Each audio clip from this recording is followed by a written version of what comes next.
Deus espera de uma esposa cristã? Quais os deveres de uma esposa cristã? Já já eu volto para tratarmos desse assunto hoje no Expondo as Escrituras. Está entrando no ar o programa Expondo as Escrituras. Comigo, Pastor Mário Luna. Um programa para você entender e praticar a palavra de Deus. A paz do Senhor, sejam bem-vindos a mais um Expondo as Escrituras. Eu sou o Pastor Mário Luna. Se você está aqui pela primeira vez, é uma satisfação receber você aqui. Hoje no Expondo as Escrituras, vamos tratar do seguinte tema: como ser uma boa esposa cristã. O texto que nós vamos usar está em 1 Pedro, capítulo de número 3, versículos de número 1 a 6, que diz: semelhantemente, vós mulheres, sede sujeitas ao vosso próprio marido, para que também, se algum não obedece à palavra, pelo procedimento de sua mulher, seja ganho sem palavra, considerando a vossa vida casta, em temor.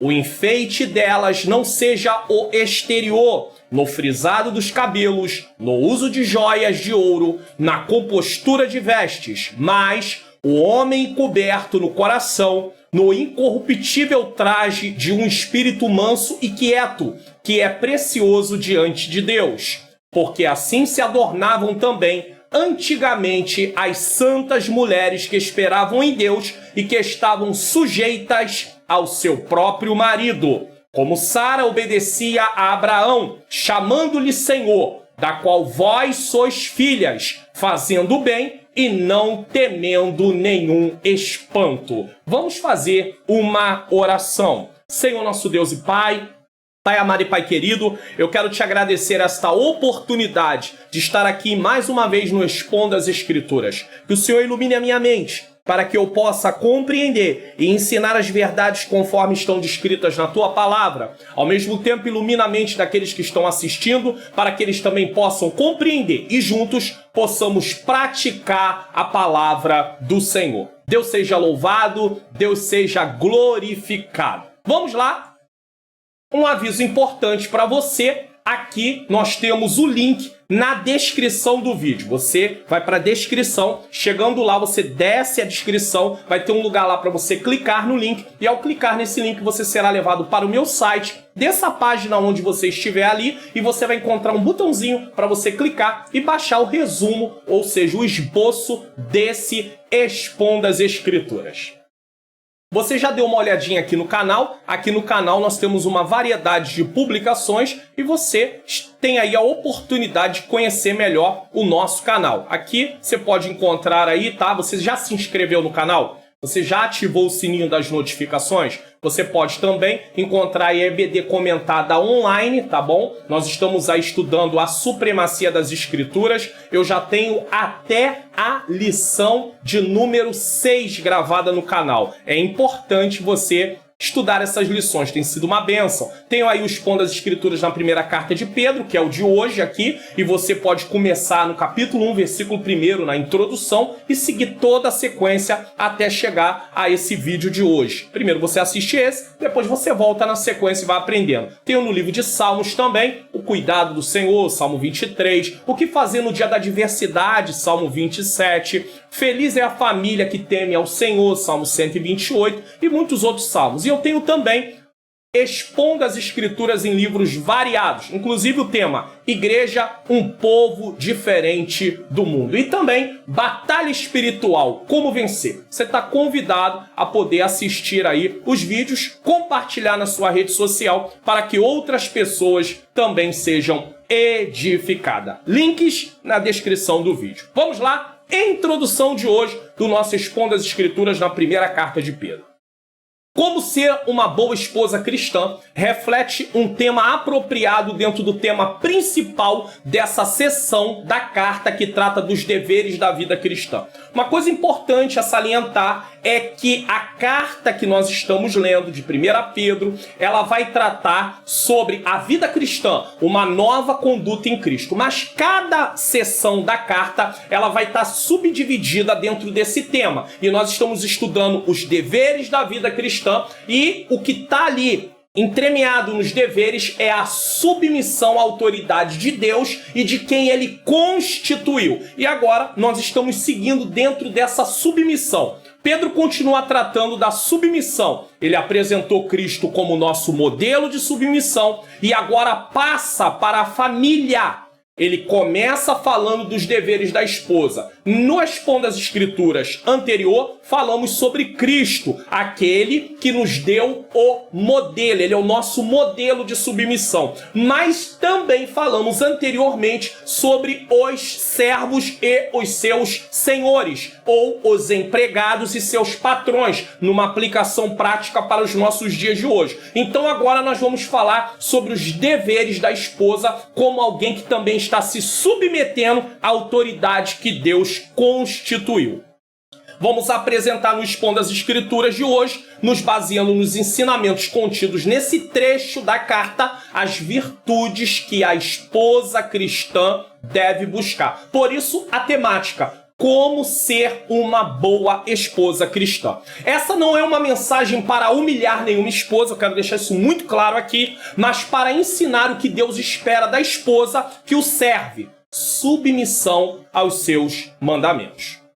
Primeiro tópico dessa mensagem de hoje é ser submissa à autoridade do marido, dando um bom testemunho. Isso está em 1 Pedro 3, 1 e 2. Como se tornar uma boa esposa cristã? Primeiro, sendo submissa à autoridade do marido, dando um bom testemunho. 1 Pedro 3, 1 diz: semelhantemente. Então ele continua tratando do assunto de submissão dos deveres da vida cristã. Vós, mulheres, então assim como os servos deveriam ser submissos aos seus senhores, os empregados aos seus patrões, assim como nós devemos ser submissos, sujeitos às autoridades, assim as mulheres também deveriam ser submissas, sujeitas ao seu próprio marido. Semelhantemente, vós, mulheres, sede sujeitas ao vosso próprio marido, para que também, se algum não obedece à palavra, pelo procedimento de sua mulher, seja ganho sem palavra, considerando a vossa vida casta em temor. Então vamos fazer uma explicação desses dois versículos. Pedro começa essa parte com a palavra semelhantemente, pois ele continua tratando dos deveres que temos como cristãos de se sujeitar, nesse caso, às autoridades que Deus constituiu. Então isso é importante. Ele continua falando sobre os deveres da mesma forma de nos sujeitarmos às autoridades que Deus constituiu. O maior exemplo de submissão ele apresentou quando falou da submissão de Cristo, a missão que recebeu de Deus Pai. Veja bem, o próprio Filho de Deus, ele respeitou, ele se submeteu à autoridade do Pai quando o envia. Ele, para cumprir a sua missão, ele teve que ser obediente. E Pedro usa o exemplo de Cristo, que é o nosso Senhor, que é o nosso modelo, que é o nosso exemplo. Então nós temos Cristo como aquele que cumpriu para que nós possamos também cumprir. Às vezes você diz assim: ah, mas ser submisso é uma coisa ruim, ser submisso às autoridades, ser sujeito a patrões, mas a palavra de Deus nos ensina isso. Então nós precisamos cumprir os deveres da vida cristã. Precisamos nos ater à submissão. Quando eu sou insubmisso a alguma autoridade que Deus constituiu, eu em primeiro lugar estou sendo insubmisso a Deus. E quando eu sou insubmisso a Deus, eu estou sendo desobediente à sua palavra e não sou participante da bênção do Senhor. Pedro também já apresentou o dever de submissão dos servos e empregados, e agora ele passa para os deveres das esposas em serem submissas ao seu marido. Para ampliar nosso entendimento, precisamos explicar como as mulheres eram tratadas no contexto que Pedro estava escrevendo. É uma coisa muito importante aqui nós resgatarmos o contexto histórico, porque as cartas, os livros da Bíblia, eles foram escritos dentro de um momento na história. E a grande questão é, o que estava acontecendo naquela época? Porque uma vez que você entende o que estava acontecendo naquela época, você também vai entender o porquê do autor bíblico, inspirado por Deus, ter escrito aquilo que escreveu. Se você não resgatar o contexto histórico, existe uma dificuldade maior de entendimento do porquê foi escrito aquilo. Então vamos lá. Os povos antigos, preste bem atenção nisso, os povos antigos davam pouquíssimo valor às mulheres. Essa discriminação era tamanha que elas não eram vistas como pessoas, pois eram tratadas como propriedade. Lembra no Expondo as Escrituras que eu falei sobre a relação de servos e seus senhores? Os escravos daquela época, muitos deles eram tratados como coisas, apenas um ser ali, algo para poder fazer um trabalho, resolver um trabalho, né? Praticar um trabalho, realizar um trabalho. Era assim que os servos eram vistos naquele tempo. Então isso é importante dizer aqui, porque quando você entende que da mesma maneira que os escravos eram vistos como coisas para realizar um serviço, as esposas eram vistas como uma propriedade. Primeiramente, elas pertenciam ao pai enquanto solteiras e depois do casamento elas pertenciam a quem? Ao marido. É por isso que no tempo bíblico, quem arrumava o casamento para as esposas eram seus pais. Porque elas eram uma propriedade, considerada uma propriedade dos pais. No tempo do Antigo Testamento era assim, no tempo antigo era assim que era tratada as mulheres. E aí isso estava fora daquilo que Deus havia feito, da maneira que Deus havia feito. Porque a mulher não era uma propriedade nesse caso. Mas era assim que elas eram tratadas. Então o pai, quando achava que ela já tinha uma idade para poder se casar, no Oriente, muitas vezes as mulheres eram entregues para se casarem muito cedo, já eram prometidas como para poder casar muito cedo, às vezes com idades muito pequenas. 8 anos, 10 anos, 12 anos, já estavam prometidas em casamento para determinada pessoa. Até nos dias de hoje ainda, em muitos países acontece isso, só que infelizmente não é só tratado que elas estão prometidas para se casar. O pior, elas são entregues às vezes com 12, com 14, com 10 anos, e isso é uma coisa terrível, isso é um abuso, isso é um relacionamento que nós classificamos no nosso país como pedofilia, mas existem países que tratam as mulheres desta forma ainda.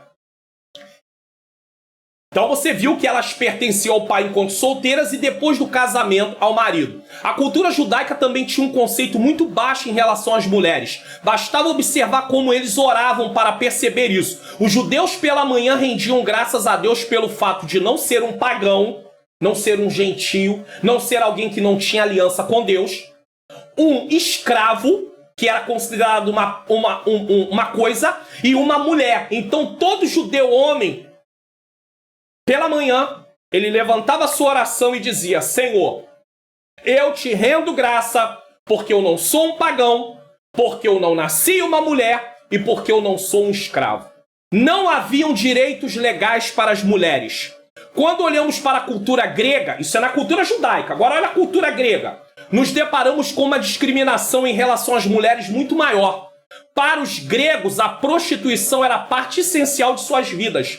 Demóstenes, um orador e político de Atenas, da Grécia Antiga, disse: temos prostitutas para o prazer. Então, eles procuravam prostitutas para as orgias sexuais, concubinas para o sexo diário. Quando eles queriam fazer uma coisa bem berrante, eles procuravam as prostitutas. No dia a dia, eles tinham relações sexuais com as concubinas. Era um tipo secundário de esposa e inferior a uma esposa completa, geralmente uma escrava, tá? E esposas com propósito de ter filhos legítimos. Então eles tinham relações sexuais com 3 classes de mulheres diferentes. As prostitutas, quando eles queriam orgias. o sexo diário com as concubinas. E quando eles pensavam em ter um herdeiro ou um filho, aí eles procuravam a esposa para ter relação sexual. Então a esposa era a última opção para eles. Eles tinham relação com as prostitutas, na maioria das vezes, e com as concubinas. Esposa só tinha relação sexual para ela engravidar e ter ali um descendente. Então esse era o quadro da mulher na Grécia Antiga. Isso era uma coisa terrível. A mulher era considerada como um objeto. Por isso que é bom nós resgatarmos o contexto histórico, a cultura da época, o que acontecia, para você entender por que Pedro vai falar: semelhantemente, vós, mulheres, sejam submissas aos vossos maridos. Porque no decorrer do expondo das escrituras de hoje, você vai ter uma compreensão do porquê Pedro diz isso, inspirado por Deus. Dessa forma, os homens gregos entendiam que o dever da mulher era cuidar da casa e dos filhos, enquanto eles procuravam prazer fora do casamento. Então a mulher, ela era apenas uma propriedade, estava pronta ali, pertencia ao marido, estava pronta ali apenas para cuidar da casa e dos filhos. Mas a questão da relação sexual não era com ela. Eles procuravam relação sexual fora do casamento. É claro que nós estamos falando de uma cultura ímpia, de um povo, uma sociedade que não temia a Deus, mas isso é para você ver como é que o pecado trouxe uma distorção naquilo que Deus criou para ser agradável. O sexo é algo bom, mas ele só é bom dentro dos limites que Deus estabeleceu. E qual é o limite que Deus estabeleceu? O casamento. É claro que eu digo sexo feito da forma correta, de uma forma bíblica, de uma forma que não venha ferir os princípios da palavra de Deus. Só que a relação sexual, ela é saudável dentro do casamento. E eu gostaria até de dizer o seguinte: quando não se tem relação sexual dentro do casamento, eu estou falando aqui daqueles que são cristãos, porque tem conhecimento da palavra de Deus, há pecado, estão ali cometendo algo errado. Eu não estou falando a falta da relação sexual por algum impedimento eventual, por causa de alguma doença, por causa de algum problema, por causa do período que a mulher tem o seu período menstrual. Não é disso que eu estou falando. Eu estou falando de recusa em ter relação, o marido com a esposa com o marido. Isso é desagradável a Deus. Por que desagradável a Deus? Porque os limites que Deus estabeleceu para que haja relação sexual é dentro do casamento. Então não pode faltar relação sexual dentro do casamento. Só que eles, naquela sociedade, o que eles estavam fazendo? Eles estavam tendo relação sexual fora do casamento. Inclusive, Paulo, na sua primeira carta aos Coríntios, capítulo de número 7, ele ensina que o casal cristão só deve se separar de corpos nos momentos para se consagrar e depois precisam se juntar novamente para que o diabo não os tente pela incontinência, ou seja, pela falta de vida sexual. Já na cultura romana, falamos dos judeus como eles tratavam as esposas. Agora falamos dos gregos. Agora olha só como é que os romanos tratavam. Já na cultura romana, que tinha grande influência na cultura grega, e era uma cultura no tempo do Novo Testamento, as coisas não eram diferentes. Então, quando foi escrito esta carta, era a cultura romana que estava imperando, porém, ela estava influenciada pela cultura grega. Para os judeus, o pedido de divórcio, e aqui estamos tratando de decisões dos homens, e não dos mandamentos de Deus. Para os judeus, fazendo a vontade deles, não a vontade de Deus, tá? O pedido de divórcio só podia ser realizado pelo marido. Então o judeu dizia, só o marido pode pedir divórcio, mas nunca pela esposa. Acontecesse o que acontecesse, se houvesse um mau marido, isso não importava. Só o marido poderia pedir divórcio. Isso não pela lei de Deus, e sim pela lei deles. A desigualdade de direitos era clara nesse caso. Fora que era permitido o marido fazer esse pedido, muitas vezes por qualquer motivo, como por exemplo, a comida ter ficado salgada.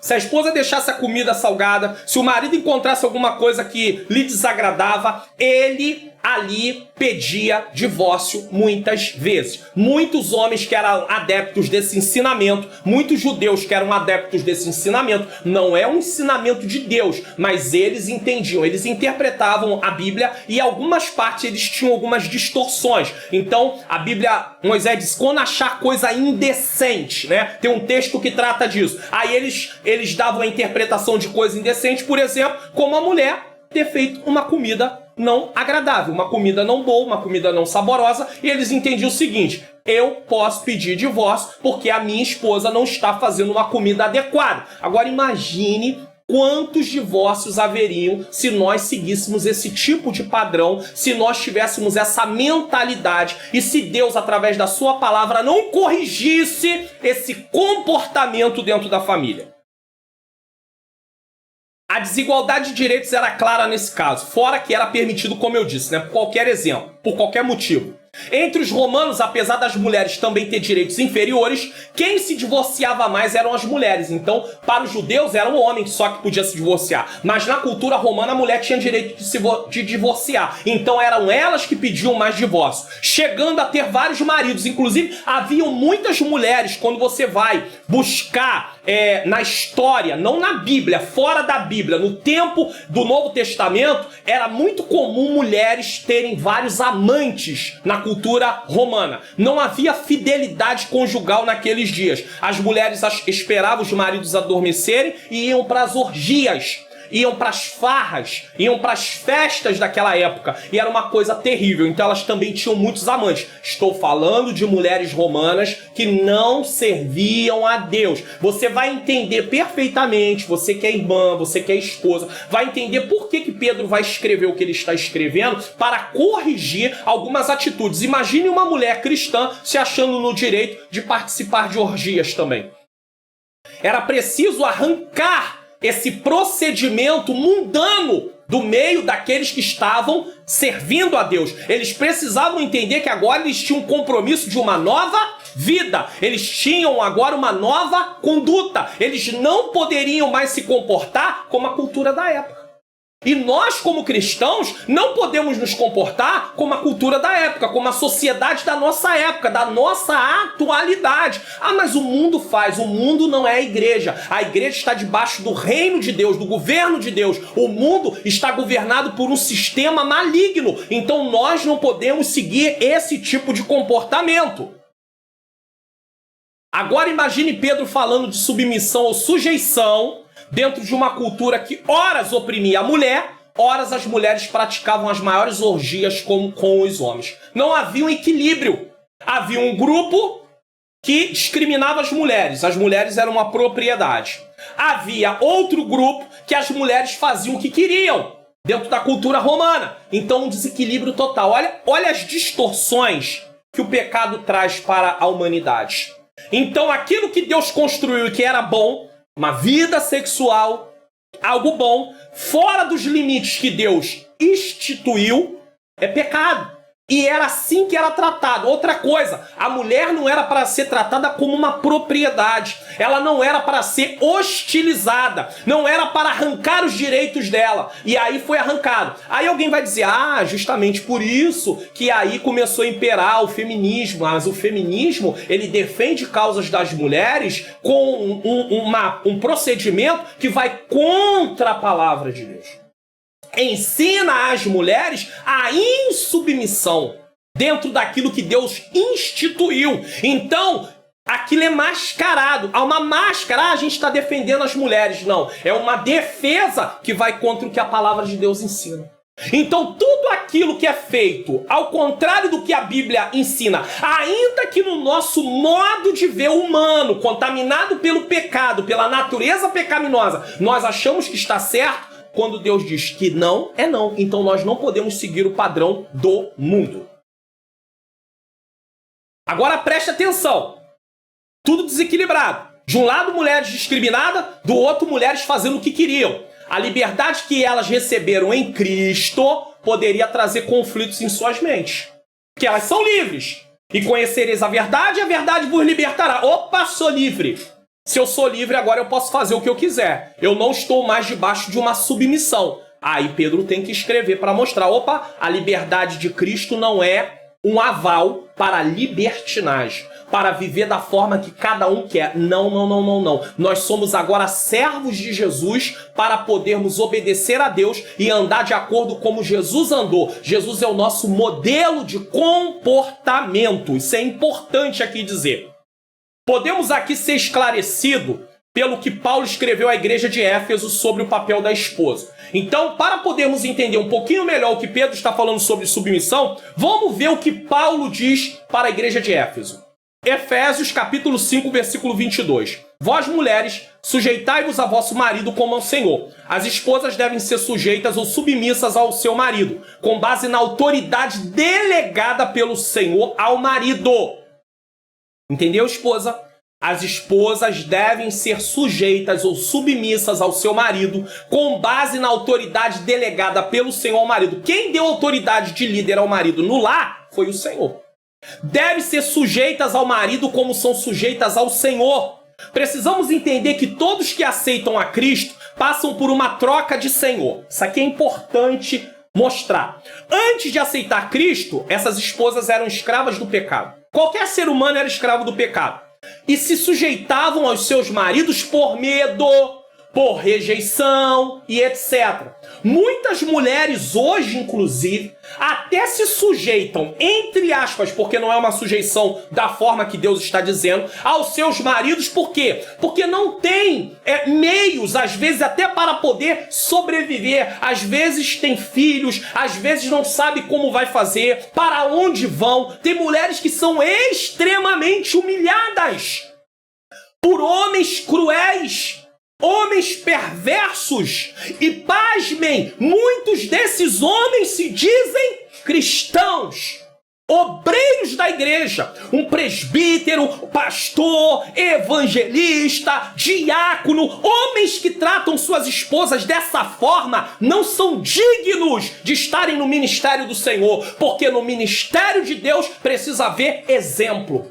Então o homem que maltrata a sua esposa, escurraça a sua esposa, ele não está em condição, ele não tem qualificação para ser um obreiro da casa de Deus. Primeiro ele precisa consertar a sua vida para que depois ele possa exercer o ministério. Mas infelizmente até no meio do ministério da igreja existem pessoas assim. Eu sei que hoje eu não estou tratando do marido, eu vou tratar no próximo Expondo as Escrituras do comportamento do marido, mas eu preciso dar essa pincelada. Nenhum marido tem, dentro da posição que Deus deu a ele de líder, de autoridade, direito de discriminar a mulher, de maltratar a mulher, de colocar terror psicológico na sua esposa. Isso não é um papel de um cristão.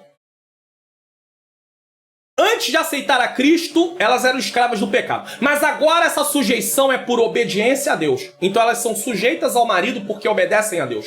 Por amor ao marido e observando o exemplo da submissão de Cristo. Então elas são sujeitas por causa de obedecer a Deus, porque amam o seu marido e porque observam Jesus como exemplo de submissão. Muitas esposas detestam, odeiam, têm náusea quando ouvem a palavra submissão. Simplesmente porque nunca estudaram a fundo o que essa palavra quer dizer. Então vamos aprender um pouquinho sobre isso. Isso aqui é importante dizer, importante ensinar. Para entendermos o que é submissão, analisaremos esse versículo voltando ao início de tudo, livro de Gênesis. Quando Adão e Eva desobedeceram a Deus, tanto eles como a serpente foram sentenciados. A terra foi amaldiçoada por causa de Adão dar ouvido à sua mulher, Gênesis 3,17, e passou a produzir espinhos e cardos, que são matos, Gênesis 3,18. E o seu sustento passou a ser resultado de seu trabalho duro e cansativo. O homem trabalharia independente de ter pecado, mas ele não teria um trabalho duro e cansativo porque não haveria essa sentença da terra produzir espinhos e cardos, matos no caso, tá? Gênesis 3,19. Para Eva foi dito o seguinte, Gênesis 3,16, na Almeida Revista Atualizada. E a mulher diz, quem diz? Deus. Multiplicarei sobremodo os sofrimentos da tua gravidez, em meio a dores dará luz a filhos. O teu desejo, olha só, preste atenção, é Deus dizendo, o teu desejo será para o teu marido, e ele te governará. Deus estabelece, por causa do pecado, por causa da mulher ter tido a iniciativa de ter pego do fruto, de ter comido do fruto e oferecido para o seu marido, Deus coloca agora sobre a mulher o dever de estar submissa ao seu marido. Ou seja, Deus estabelece uma liderança dentro do casamento. Por quê? Porque a mulher, naquele momento, ela toma uma iniciativa e ela se transforma num instrumento para levar Adão a pecar. É claro que os dois pecaram, é claro que a sentença veio para os dois, é claro que os dois foram culpados da mesma maneira, mas Deus olha a situação e coloca um líder. Peraí, a mulher precisa de estar debaixo de uma liderança, então ele coloca o homem como líder da casa. É Deus colocando, não é coisa humana, não é machismo, como defende as feministas. É claro que tem homens machistas, é verdade, sim, mas esse texto aqui não está defendendo machismo. O teu desejo será para o teu marido e ele te governará. Agora vamos entender isso aqui.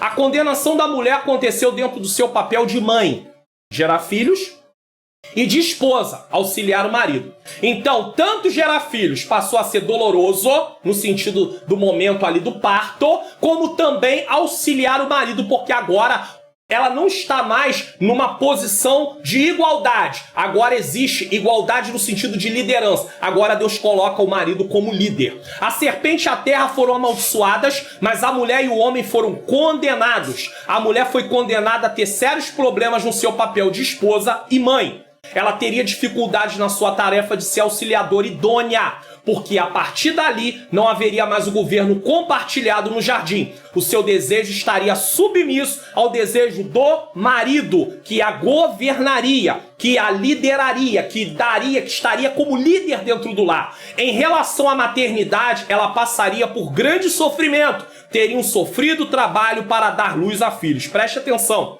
Se você parar a mensagem aqui e dizer, eu não aceito isso, você não vai compreender o que Pedro está dizendo e o que a palavra de Deus está dizendo. Então você continue assistindo para que você tenha o entendimento perfeito do ensinamento bíblico que está sendo passado aqui. É bom notarmos que ser submissa ao marido não indica que a mulher é inferior diante de Deus ao seu marido. Ótimo isso aqui. O marido não é melhor do que a mulher. A mulher não é melhor do que o marido. Todos os dois são servos de Deus. Mas por causa de Eva ceder primeiro à tentação, Deus coloca o governo do lar nas mãos do marido, porque ele foi o primeiro a ser criado. A mulher veio para o auxiliar. E a mulher, infelizmente, ela é tentada e leva o homem à queda. Porque o diabo sabia que precisaria usar essa estratégia. Por que o diabo não vai direto a Adão, mas foi a Eva? Porque ele sabia que seria uma possibilidade tentar a mulher e conseguir assim tentar o homem e os dois caírem em pecado. Então, por causa da mulher ter sido um instrumento também para levar o homem a pecar, Deus coloca agora sobre ela a questão de estar submissa. Então Deus coloca o governo do lar nas mãos do marido para proteger sua esposa de ceder às tentações. Eu sei que tem esposas nesse momento que poderão dizer assim, peraí, pastor, entenda uma coisa. Na minha casa, eu sou cristã, meu marido não é. É um caso. Na minha casa, eu sou cristã, meu marido é, mas ele não tem vida com Deus, ele não quer buscar a Deus. Como é que pode ele ser o líder? Ele é o líder. Ele foi colocado como líder por Deus. Agora, ele pode até não estar cumprindo o papel de líder espiritual do lar. Eu estou falando dos maridos cristãos. O marido não cristão não tem como. Mas o marido cristão, ele tem até um ensinamento sobre o marido não cristão nessa mensagem de hoje para você que é casada com o marido não cristão. Mas para o marido cristão, ele pode até não estar cumprindo o papel dele de líder. Mas isso não dá direito à mulher de usurpar da sua posição e querer estar sendo líder do lar. Enquanto o marido não se coloca numa posição espiritual dentro de uma liderança, a esposa está ali submissa. É claro que a esposa, quando o marido, mesmo sendo cristão, não assume a sua responsabilidade espiritual, a esposa está ali temporariamente buscando, fazendo a vontade do Senhor, mas ela precisa entender essa ordem, esse mandamento de submissão. Submissão no grego é upotasso, e significa, preste atenção o que significa, sujeitar-se, obedecer, submeter ao controle de alguém.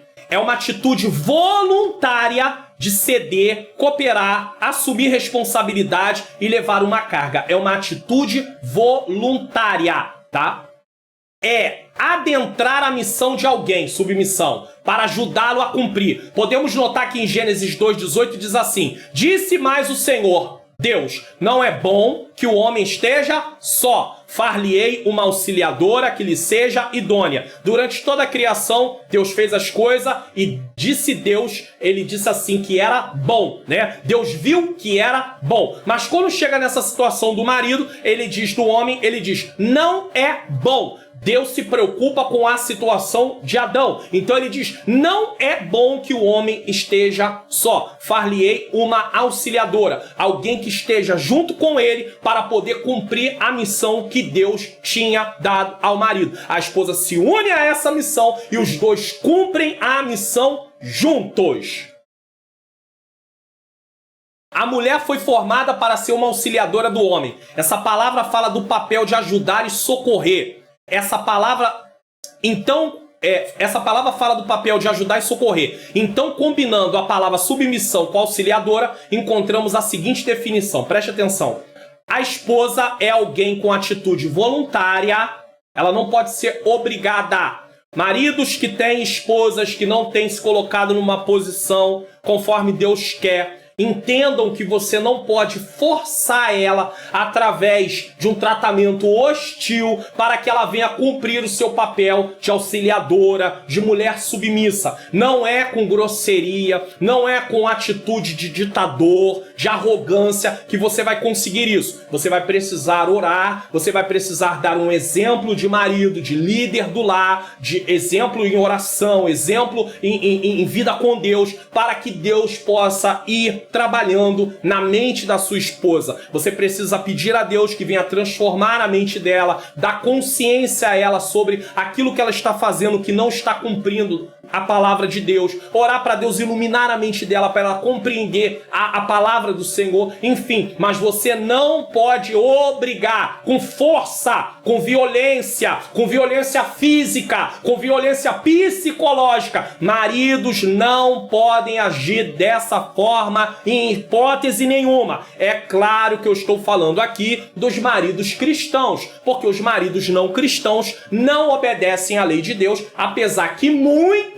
não cristãos têm um comportamento nessa área. Isso não tem nada a ver com salvação, porque salvação não é por obra, mas eles têm um comportamento nessa área até melhor do que alguns cristãos.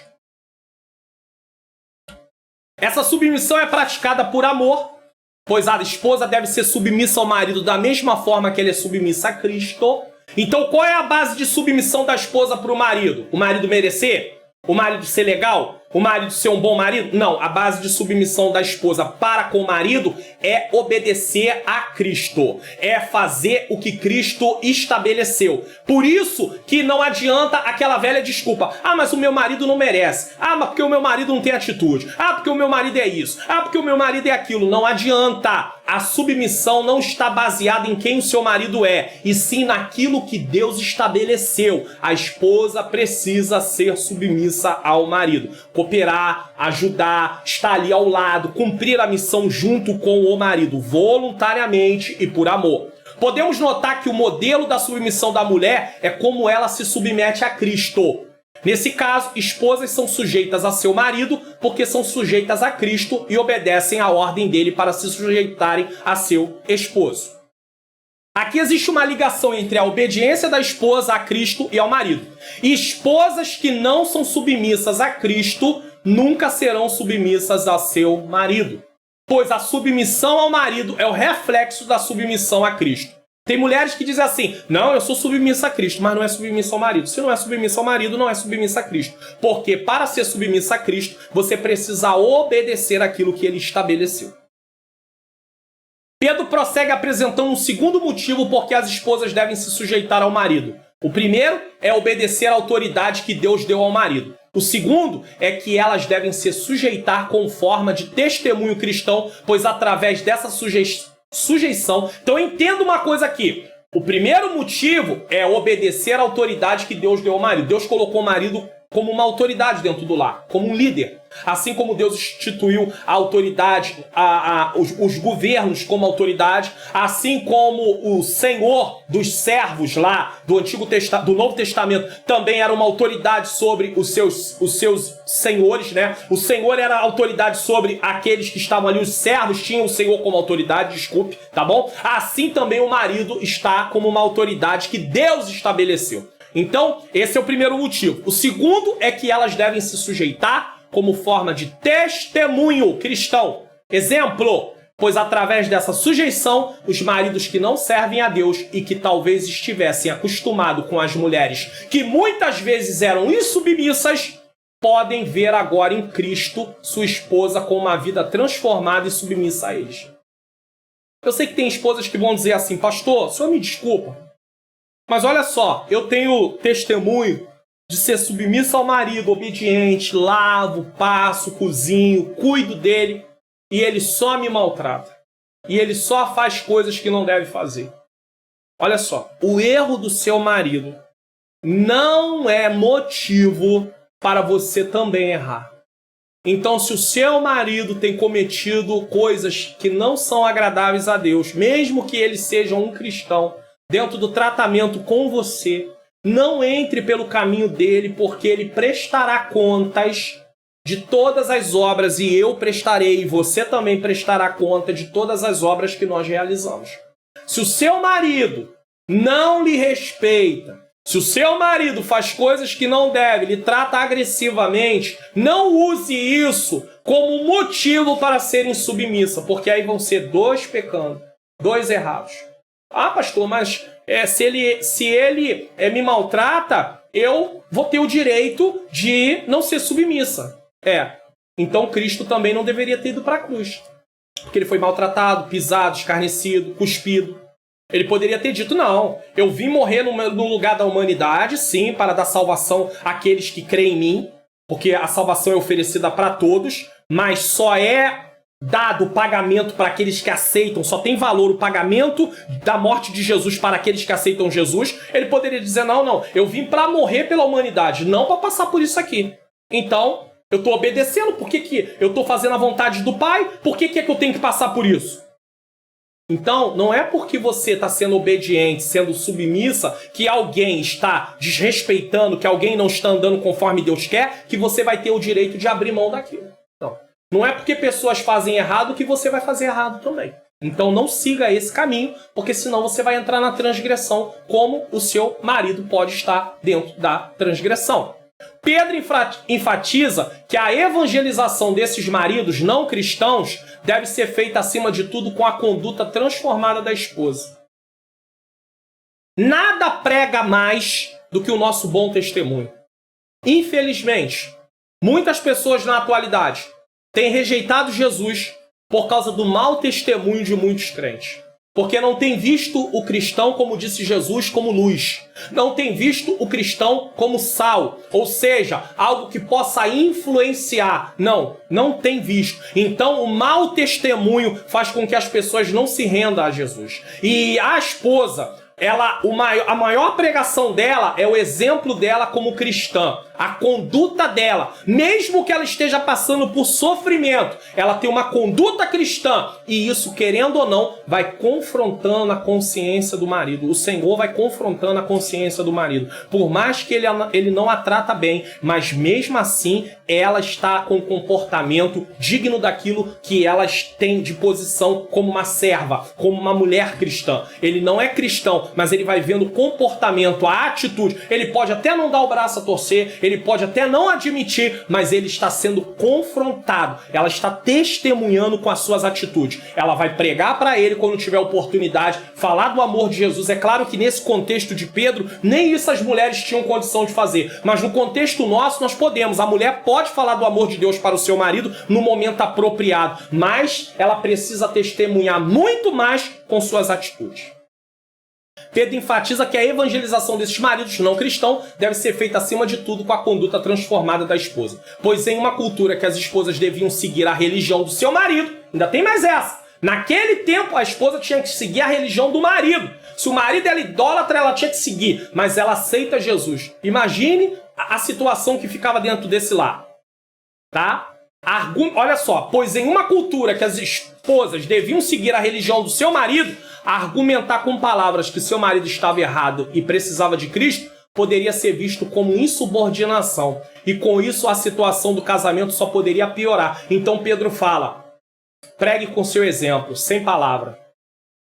Porque numa cultura onde o marido estava seguindo a outros deuses e a mulher agora quer seguir Jesus, falar para ele que ele está errado poderia causar mais problemas dentro daquele lar.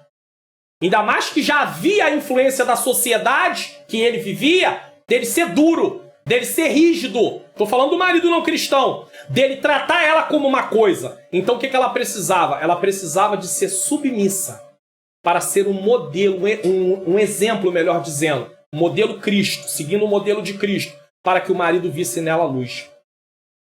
Para que o marido visse nela transformação. Para que o marido visse nela diferença. E pudesse admitir que alguma coisa estava acontecendo na vida da sua esposa e que só poderia ser resultado dela servir ao Senhor Jesus Cristo. Dela ser uma serva do Senhor Jesus Cristo. Tá? Por fim, Pedro reforça a necessidade do testemunho como atos quando diz. Ele reforça a necessidade do testemunho com atos quando diz, considerando a vossa vida casta em temor. Ele com isso está dizendo o seguinte, seus maridos serão ganhos pelo comportamento respeitoso e puro de vocês.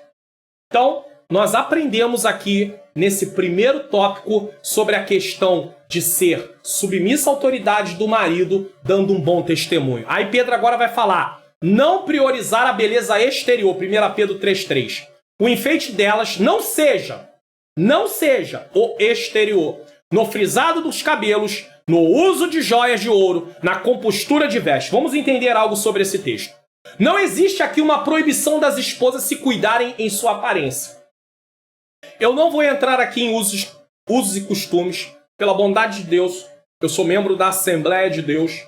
Eu velo pelos bons costumes, acho isso bom, mas entendo que os bons costumes, usos e costumes, não têm nada a ver com a questão de condição para ser salvo.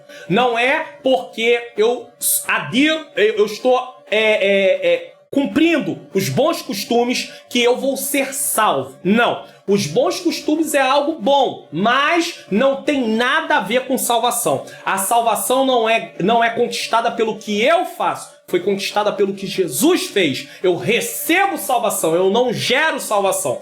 Nós da Assembleia de Deus, a Assembleia de Deus com cunho mais tradicional, temos essa forma de nos conduzir. Porém, quero deixar bem claro que não podemos discriminar igrejas que não seguem esse mesmo costume, achando que eles não vão para o céu, que eles não têm nada de Deus. Não podemos fazer isso, porque não há uma proibição nesse texto, apesar de ter sido muito usado no passado. Olha aqui, Pedro está dizendo que não use. Não, Pedro está fazendo uma comparação dizendo que isso não seja a prioridade da sua vida, que isso não seja o foco da sua vida, a beleza exterior. Porque ele vai fazer um contraste entre a beleza exterior e a beleza interior. Então não existe aqui uma proibição das esposas se cuidarem em sua aparência.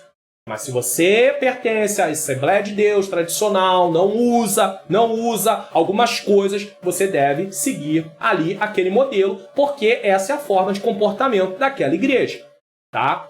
Elas, inclusive, devem se cuidar observando a palavra de Deus. A esposa pode se cuidar, se vestir de acordo com aquilo que a palavra de Deus observa, é claro. Porém, Pedro alerta que tenham cuidado com os exageros, aí sim, que são provenientes da sociedade onde viviam. Precisamos lembrar que as mulheres eram vistas como objetos sexuais, muitas vezes, só indo para a cultura daquela época para você entender por que Pedro diz para que a beleza delas não seja o exterior. Olha o que vai acontecer aqui. Precisamos lembrar que as mulheres eram vistas como objetos sexuais muitas vezes. E por isso as mulheres da rua Que mulheres da rua era essa, pastor Mário Luna? As prostitutas e também as esposas ricas davam total prioridade à beleza exterior, já que naquela sociedade as mulheres só se envolviam com tarefas do lar, esposas, e em agradar os homens, prostitutas. As esposas cuidavam de filhos e da casa, as prostitutas cuidavam de agradar os homens na vida sexual. Muitas esposas ricas, como já dissemos, se preocupavam com a ostentação. Pedro, agora escrevendo para as esposas, que em sua maioria eram mulheres pobres, sabia que em busca dessa beleza exterior para agradar seus maridos, as mulheres podiam esquecer de quem são em Cristo. Deixa eu tentar traduzir isso aqui um pouquinho mais para você. Maridos da época iam ter relação sexual com prostitutas. Prostitutas se vestiam de forma extravagante. Mulheres de casa poderiam dizer o seguinte: para eu conquistar o meu marido, eu vou me vestir de uma forma mais com ostentação. E Deus está usando Pedro para dizer: não, você não vai ganhar o seu marido por causa da forma extravagante de se vestir.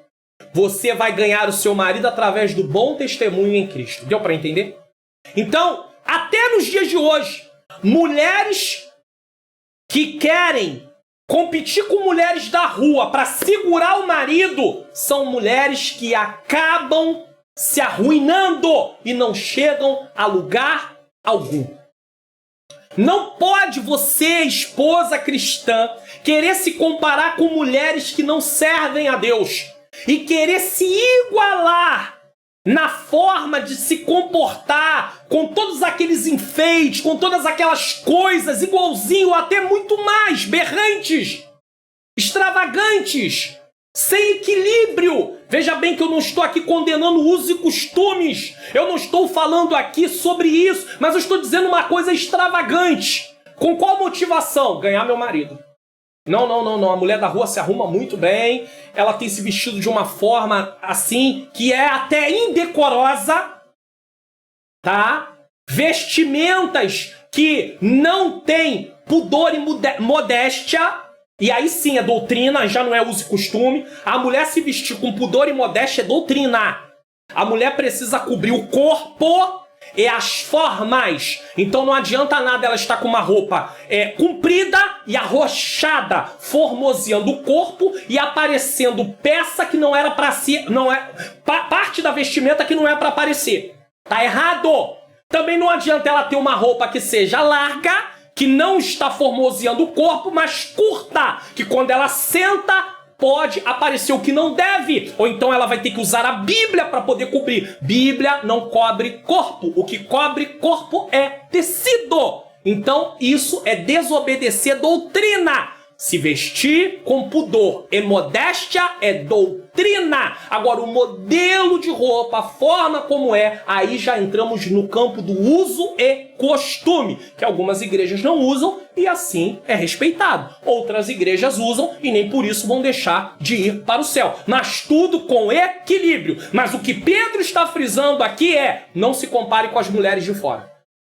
Não queira fazer o que as mulheres de fora fazem para poder segurar o seu marido. Tem homem que chega dentro de casa para a esposa cristã, inclusive às vezes até marido cristão, que não está com uma posição com Deus espiritualmente, e propõe à esposa ter vida sexual igual tinha lá fora. E aí diz para a mulher: olha só, ou você aceita ou eu sei que lá na rua tem. Olha que situação. E aí tem mulheres, na maior parte, que tem maridos não cristãos. Pode acontecer com algum marido cristão, mas eu estou falando na maior parte dos maridos não cristãos. Aí a mulher, para não perder o casamento, por causa de várias situações, não tem para onde ir, não tem como se sustentar, enfim, uma série de coisas, ela diz assim: não vou abrir mão. Eu vou permitir que ele faça o que ele quiser. Só que aí você está pecando contra Deus, porque ele está levando você a pecar. E Deus não quer que você se deixe levar a pecar. Você precisa se posicionar. Ah, pastor, mas eu vou sofrer, eu vou passar por situações. O sofrimento que provém de obediência a Deus é agradável. Você está sofrendo uma perseguição por ser cristã, por ter uma conduta cristã, mas isso é agradável a Deus. Não o sofrimento, mas a sua obediência, mesmo que ela gere sofrimento. Então Pedro, agora escrevendo para as esposas, que em sua maioria eram mulheres pobres, sabia que em busca da beleza exterior para agradar seus maridos, as mulheres podiam esquecer de quem são em Cristo. Elas são santas e devem ter uma nova conduta que é oposta à que tinham no mundo. As mulheres daquela época que tinham condição financeira usavam joias nas tranças, brincos, braceletes e vestes caras. As mulheres cristãs podiam ver essa beleza exterior como prioridade. Olha só. Prioridade, como as mulheres não cristãs viam. As mulheres cristãs não devem ficar obcecadas pela moda ou excessivamente preocupadas com sua aparência exterior, lhe adoecendo. Às vezes tem mulheres, inclusive, que têm pouco recurso, o marido ele não tem um bom rendimento, um bom salário, e elas estão ali em cima do marido, reclamando, porque elas querem vestir coisas que às vezes não está dentro das suas posses. E aí entra o conflito dentro de casa. E aí Pedro vai orientando, tem equilíbrio. A mulher não é que a mulher não possa se arrumar, não possa se cuidar. Aquelas que não seguem o uso e costume de determinadas igrejas, que há igrejas que até permitem que não possa usar alguns adereços. Não é que ela não possa, mas ela não pode viver para isso e principalmente motivada a fazer isso por causa que tem alguém do lado de fora, então ela está preocupada em competir. Mulheres que vivem competindo com a beleza de outras mulheres para segurar o marido, elas não entenderam que o marido, nesse caso, então, o que está fazendo ele estar ali não é o amor, e sim um interesse visual. E o biotipo, com o tempo, ele vai ter problemas, vai se deteriorar. Então, mulheres não podem só visar isso, biotipo. Um homem não pode casar com uma mulher apenas pela sua beleza exterior. Ele tem que procurar a beleza interior, uma vida com Deus. É por isso que a primeira coisa que quem quer se casar precisa procurar na outra pessoa, que pode ser um futuro candidato ou candidato, é se ele ama a Deus acima de todas as coisas, se ele serve a Deus com todo o seu coração, porque a beleza interior estará na vida daquela pessoa. Dessa forma, podemos notar em nossos dias que tanto mulheres casadas ou solteiras podem passar a usar coisas que não são apropriadas para uma serva do Senhor, como, por exemplo, roupas curtas, arrochadas, transparentes, que mostram o corpo, promovendo a sensualidade. Isso sim é pecado. Uma serva do Senhor precisa se preocupar em se vestir decentemente. Isso envolve cobrir a pele e as formas do corpo, em partes que desperte desejo em quem veja. Tem até marido que apoia a esposa a se vestir dessa forma. Cristão. Totalmente fora da palavra. Obreiro. Aí piorou mais ainda. Um obreiro que defende a esposa se vestir dessa forma, que está junto, que aprova esse tipo de coisa, ele nem tem condição para ser obreiro. Porque ele está contribuindo para que a sua esposa promova a sensualidade. Então, nós temos que ter cuidado. Olha bem o que está aqui. Uma serva do Senhor precisa preocupar-se em vestir-se decentemente. A minha esposa, eu estou falando da minha esposa porque eu a conheço, eu fico observando a conduta dela, como ela se veste. Ela sempre diz para mim, às vezes ela está andando na rua, ela vê certas coisas, ela fala, meu Deus, eu não sei como é que uma mulher pode se vestir assim, será que ela não tem espelho em casa? Às vezes ela fica horrorizada, não só com pessoas do lado de fora, mas sim com gente que serve a Deus. Ela diz, marido, basta que a mulher se vista e vá para frente do espelho. Se vire, olhe para ver se a roupa não está marcando, se não está aparecendo o que não era para aparecer, se não há um decote, de uma forma que está promovendo a sensualidade. Ela cansa de me falar sobre isso. Ela, como mulher, sente vergonha quando vê determinadas coisas. Então, ela diz para mim, inclusive, que mesmo quando ela estava no mundo, quando ela não servia a Deus, ela nunca gostou de se vestir com roupa curta, roupa arrochada, roupa que promovesse sensualidade. E é uma coisa que só Deus pode fazer. Deus transforma, irmãos. Então, você que é uma serva de Deus, cuidado com a sua aparência. É claro que eu sou um pastor, é claro que você vai dizer, mas isso aí é uma coisa que, quando um pastor, inclusive, fala sobre esse assunto na igreja, é bom quando ele prega expositivamente, em sequência. Primeira carta de Pedro, do capítulo 1 até o capítulo 5, até terminar, porque não tem como as irmãs da igreja, ou alguém dizer assim, tá jogando piada. Não, ele tá seguindo sequência. Chama-se exposição lectio contínua, ou seja, Começa no primeiro capítulo e vai até o último capítulo daquele livro ou daquela carta. É bom quando isso acontece, porque aí não tem como dizer que é piada. E aí o pastor tá falando, ainda tem gente que ainda diz o seguinte: ah, tá falando disso porque tá olhando. Se tá olhando é porque gosta. Meu Deus, o pastor é o apacentador, ele tá ali para poder ensinar as ovelhas como se comportar, como deve proceder. Então se ele tá pregando e o assunto tá na Bíblia, ele pode falar, não há nenhum problema. Agora, mais profundamente, às vezes pode ter reuniões de irmãs e a liderança tratar desse assunto. Agora, é claro, quem vai tratar disso precisa ser exemplo. Porque se não for exemplo, as irmãs entram no ouvido, saem no outro e ainda sai falando mal de você, que não tem nenhum exemplo para falar nada. Pode até ser a esposa do pastor, se não tem exemplo, não fala não, fica quieta que é melhor. Uma esposa cristã pode se vestir de forma sensual em sua intimidade com seu marido. Aí ela pode se vestir de forma sensual, ela pode até nem se vestir, nem ter roupa. Mas nunca entrar na competição de se vestir igual ao mundo para não permitir que seu marido tenha olhos para outras mulheres.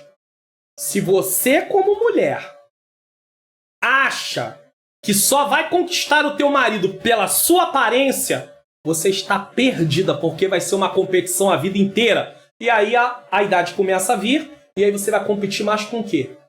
Então, não entre nessa competição, porque essa não é uma competição para você. 3. Ela prioriza a beleza agora interior. Ela não prioriza a beleza exterior, mas prioriza a beleza interior. Mas isso não quer dizer que a mulher não vai se arrumar, não vai se cuidar. Tem esposas que não ligam pra nada também.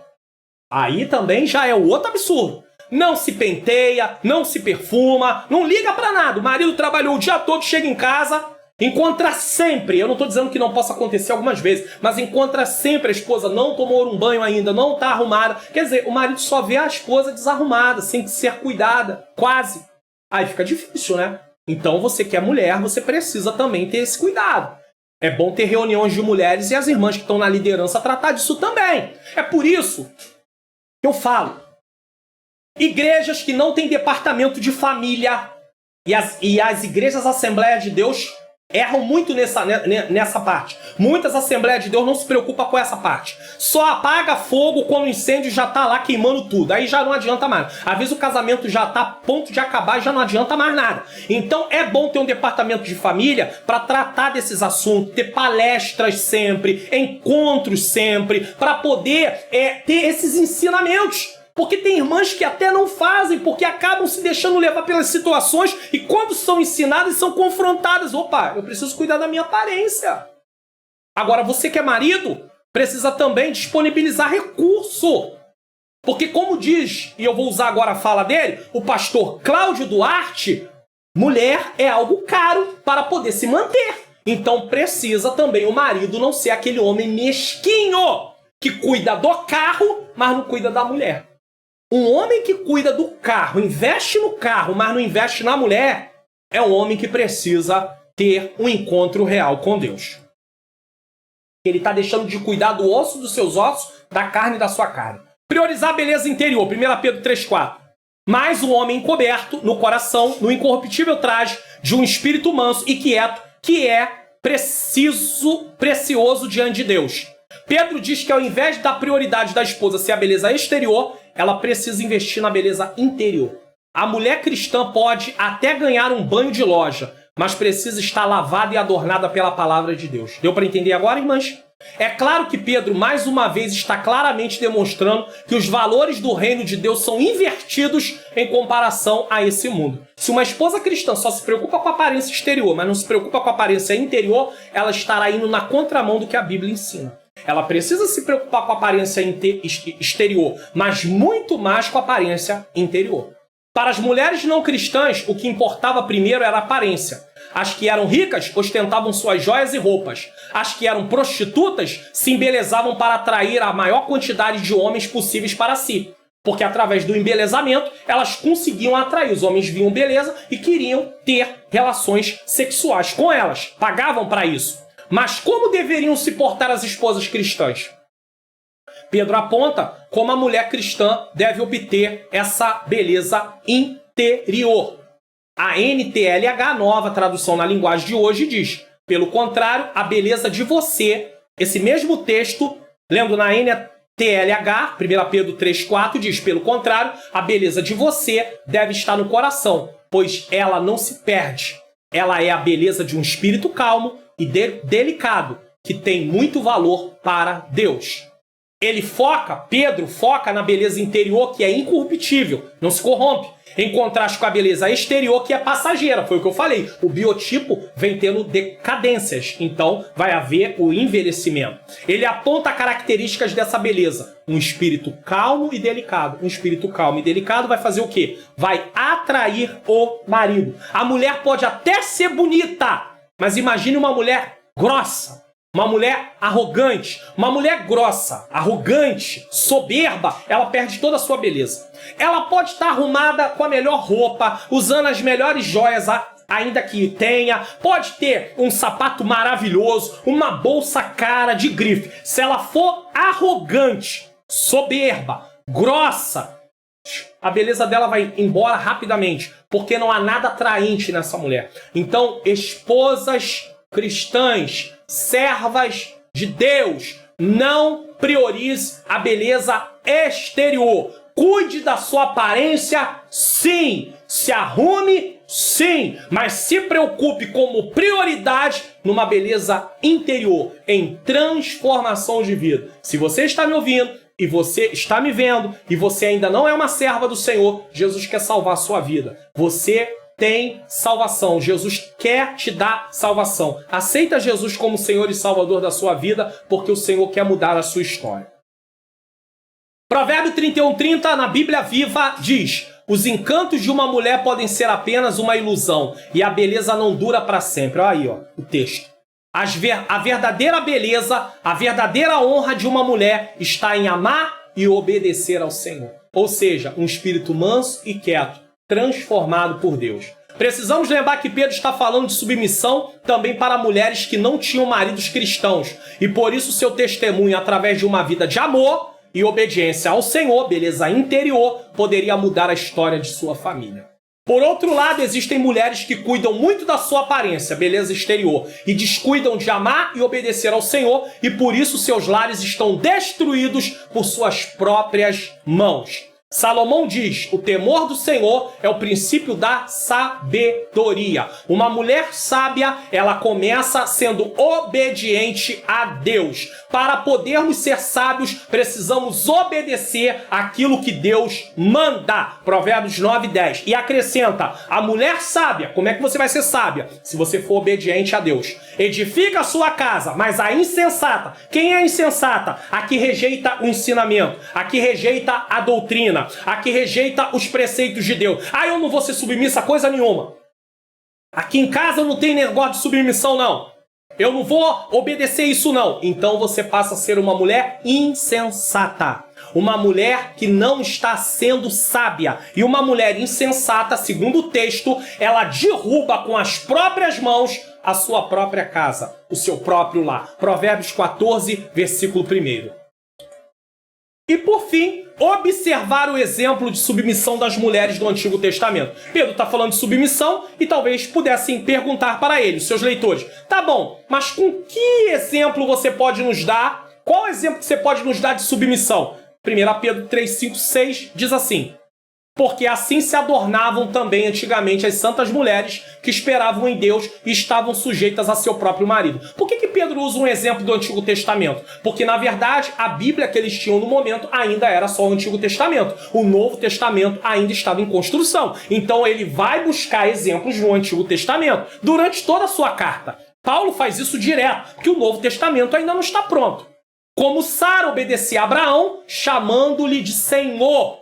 Isso aqui era respeito, era demonstrar submissão, da qual vós sois filhas, fazendo o bem e não temendo nenhum espanto. Inclusive no texto que Sara fala isso aqui, ela fala isso aqui sobre chamar Abraão de Senhor, em Gênesis capítulo de número... Deixa eu buscar aqui para você. Gênesis 18, se não me falha a memória... Gênesis 18, capítulo 18, versículo 12, eu não coloquei aí na tela. Deixa eu ver aqui para você, ler para ver se realmente é isso que diz, né? Gênesis 18, 12 diz assim: Assim, porque Deus prometeu dar um filho, e aí quando ela ouve isso, assim, pois riu-se Sara consigo, dizendo: terei deleite, prazer, depois de haver envelhecido, sendo também meu senhor já velho. Então é aqui que ela chama Abraão de senhor. Gênesis 18, 12. Sara chama Abraão de senhor nesse texto, como forma de quê? Respeito. Ela está sendo submissa, ela era submissa ao seu marido. Por isso ela chama de senhor. Era um tratamento de respeito, de consideração. Eu sei que na cultura nossa não se chama marido de senhor, mas naquela cultura chamar de senhor implicava também em submissão.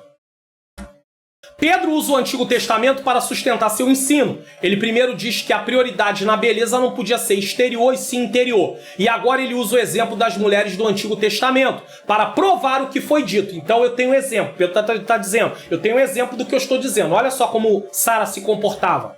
Quais exemplos encontramos nessas mulheres? Primeiro, elas esperavam em Deus. 1 Pedro 3,5, parte A. Esperança pode ser definida como a certeza presente de uma expectativa futura. Ou seja, não é uma coisa que você vai esperar e não vai dar em nada. A esperança no português, usada nos nossos dias, é tipo assim: eu espero que amanhã venha dar sol. Aí alguém diz, porque eu quero ir passear. Aí no outro dia amanhece chovendo. Frustrado. Não deu sol. Só que a esperança da Bíblia é algo que se concretiza. Essas mulheres sabiam quem era Deus e por isso confiavam nele, pois sabiam que jamais seriam abandonadas. Ana é um exemplo disso, pois mesmo diante de grande aflição, por sua esterilidade, perseguição que havia, rivalidade entre ela e Penina, buscava o Senhor em oração, até que foi respondida a sua oração. 1 Samuel 1, 12 e versículo 19. Aqui podemos lembrar do Salmo 40, versículo 1 na Nova Versão Internacional diz: coloquei toda a minha esperança no Senhor, ele se inclinou para mim e ouviu o meu grito de socorro. Quando fala de grito de socorro, me faz lembrar da mulher cananeia de Mateus capítulo 15. Senhor, a partir do versículo 21, Senhor, socorre. E o Senhor ouve o grito de socorro daquela mulher por causa de quê? Por causa da sua fé, da sua confiança em quem Jesus era e no que ele poderia realizar. Em segundo lugar, elas eram sujeitas a seu próprio marido. 1 Pedro 3,5, parte B. Toda esposa que é submissa a seu marido em obediência à autoridade que Deus delegou a ele, então ela é submissa ao marido porque Deus delegou ao homem, então ela está sendo submissa primeiro a Deus, para depois estar sendo submissa ao marido. Ela obedece o que Deus instituiu, então ela é submissa ao marido. Então, toda esposa que é submissa ao seu marido, em obediência à autoridade que Deus delegou a ele, é uma esposa que cumpre seu papel e encontra realização em sua missão de ajudadora. Por quê? Porque ela está cumprindo a missão debaixo de obediência. Preste atenção, não adianta apenas realizar determinadas coisas para Deus. É preciso realizar determinadas coisas para Deus com a intenção correta. Então, por exemplo, alguma mulher pode se dizer submissa porque ouve o que o marido diz, mas ela está esperando algo em troca. Ela quer alguma coisa em troca, então é uma motivação errada. Por exemplo, o povo de Israel, no capítulo 1 de Isaías, eles faziam festas. Eles cumpriam o que Deus mandou, eles guardavam sábados, eles jejuavam. Só que Deus disse assim: eu não recebo nada disso. Isso está me causando náusea, isso está me causando enjoo, eu estou a ponto de vomitar. Por quê? Porque eles realizavam coisas sem obedecer a Deus. Então não adianta também fazer uma falsa aparência de submissão se na verdade não existe uma obediência a Deus. Não tem como. É preciso obedecer também a Deus. Às vezes a esposa ela pode ter ali uma conduta de submissão para o marido porque ela tem medo de perder, por causa do sentimento que ela tem, uma série de coisas que ela pode ter dentro dela que faz ela estar ali sempre se mostrando submissa ao marido, não da forma bíblica, porque da forma bíblica ela primeiro precisaria ter uma vida com Deus, né? Mas ela às vezes não tem vida com Deus. Ela pode até perder a comunhão com Deus, mas não quer perder o casamento. É outro erro que pode acontecer também. Tá? Em terceiro lugar, eram obedientes como Sara. 1 Pedro 3,6, parte A. Sara obedecia a seu esposo Abraão, respeitando-o como cabeça da casa. Obediência ao marido é resultado da submissão determinada pelo Senhor. Está cumprindo uma ordenança do Senhor. Então, não depende do marido ser uma pessoa boa, do marido ser uma pessoa que tem uma vida com Deus. Depende apenas de ser obediente ao que Deus mandou. Em quarto lugar, praticavam o bem e não temiam nada. 1 Pedro 3,6, parte C. Segundo Matem Henry, essas santas mulheres tinham menos conhecimento e menos exemplo, as mulheres do Antigo Testamento, que as encorajassem, mas em todas as épocas praticaram esse dever. Por isso seu exemplo é obrigatório. Por isso que Pedro traz o exemplo delas. Agora, em que momento a mulher não deve ser submissa ao marido? Se ele a convidar para pecar. Se o marido propor à mulher algo que vai levar a pecar, ela não tem que ser submissa ao marido. Porque ela não pode respeitar o marido desobedecendo a Deus. Então, se o marido propõe alguma coisa para a mulher que vai levar ela a pecar, ela não tem que ser submissa a ele, nesse caso. Aí ela pode descumprir aquilo que está sendo pedido. Porque ela não vai ter que ser submissa para pecar contra Deus. Nesse caso, ela está desobrigada, ela não precisa cumprir o dever da submissão. Tem o marido diz para ela, vai lá e mente. Diz para fulano que eu não estou aqui, alguma coisa. Não, a mulher é cristã, ela não vai mentir. Então ela vai dizer, não, marido, isso eu não posso fazer porque eu sou cristã e a Bíblia diz que eu não devo mentir. Então eu não posso mentir. Ah, mas se você não fizer isso, eu fico desagradado, chateado, aborrecido. Ele pode ficar aborrecido, mas você não pode negociar a sua vida com Deus, a sua comunhão com Deus, para poder agradar o marido naquilo que é pecado. Em todas as áreas. Conclusão. Lições que aprendemos. Como ser uma boa esposa cristã? Ser submissa à autoridade do marido, dando um bom testemunho. Não priorizar a beleza exterior, mas se cuidar. Se cuide. Priorizar a beleza interior. Ter uma vida com Deus. Buscar transformação. Fruto do Espírito. Diariamente. Observar o exemplo de submissão das mulheres do Antigo Testamento. Como elas se comportavam. Reflexões. É hora de refletir e tomar atitudes. Como uma esposa cristã, você entende que tem deveres da vida cristã a cumprir? Você que é mulher, sabe disso? Já que o Expondo as Escrituras de hoje está falando para as esposas. Você é uma esposa submissa a Deus e ao seu marido? Porque se você não é submissa a Deus, você dificilmente será submissa ao seu marido. A não ser que você tenha algum interesse nisso, tá? Então não adianta dizer também que é submissa a Deus sem ser submissa ao marido. Você prioriza a beleza exterior ou a interior? Você entendeu como eram submissas as esposas do tempo bíblico? Como uma esposa cristã, você precisa cumprir seu dever de submissão, pois isso é agradável a Deus e você estará sendo abençoada através da obediência. Entenda uma coisa. Pastor, mas eu estou obedecendo e mesmo assim estou sofrendo. Cumpra seu papel. Isso é agradável a Deus. Eu não estou dizendo que Deus é masoquista, que Ele se agrada que você sofra. Mas Ele se agrada que você obedeça, mesmo que por causa da obediência você tenha que sofrer. Porque foi por causa disso. Isso também aconteceu com Jesus. Por causa da obediência, Jesus sofreu. Por causa da obediência, Jesus padeceu. Então, por causa da obediência, nós também poderemos padecer. Por causa da obediência, nós também poderemos sofrer. Mas nós não podemos abrir mão de servir ao Senhor. Isso é muito importante dizer. Então, cumpra o seu papel como ser uma boa esposa cristã. Cumpra esse papel.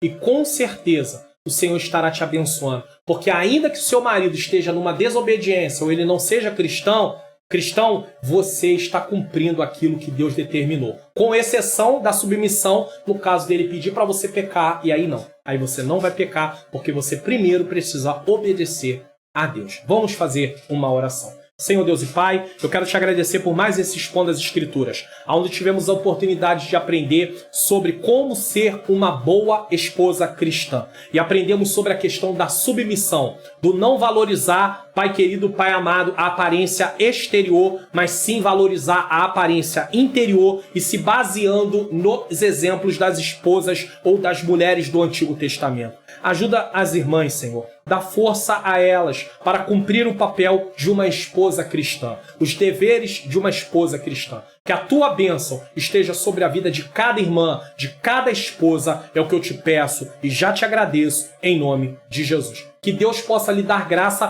para não só ter aprendido, mas colocar em prática tudo que foi ensinado nesse Expondo as Escrituras. Estou deixando aqui ao lado a playlist de mais Expondo as Escrituras e também a playlist da EBD Comentada Online. Que o Senhor abençoe a sua vida, que o Senhor abençoe a sua família e até o próximo Expondo as Escrituras, se assim o Senhor nos permitir. Fiquem com